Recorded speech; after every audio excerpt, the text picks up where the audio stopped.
लोग, welcome to Aligarh वालों। ये सलमान भाई की शॉप है। सलमान भाई की शॉप पर सारा न्यू स्टॉक आता रहता है, जैकेट वगैरह का और लोअर का।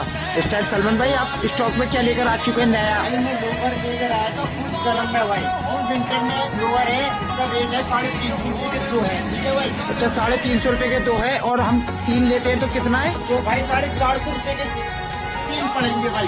450 रुपए के 3 लोअर है गाइस और 350 रुपए के 2 लोअर है और सब विंटर वियर का स्टॉक है। कलर डिजाइन काफी मिलेंगे इसमें। और ये सलमान भाई की शॉप पड़ती है जीवनगढ़ गली नंबर 12 अलकरम मार्केट। सब लोअर ब्रांडेड है। आप लोअर की क्वालिटी देखें गाइस, दिखाते रहिए सलमान भाई जो भी स्टॉक है आपके पास। कस्टमरों की डिमांड रहती है कि आप न्यू स्टॉक दिखाते रह करें, तो हम आपको दिखाते रहते हैं। सारा विंटर वेयर है दोस्तों। एक बार शॉप पर विजिट करें सलमान भाई की शॉप पर, आपको कॉन्टेक्ट नंबर देंगे। और 350 रुपए के 2 लोअर, 450 में 3 लोअर। सलमान भाई का कॉन्टेक्ट नंबर देंगे, शॉप पर विजिट करें अलीगढ़ वालों।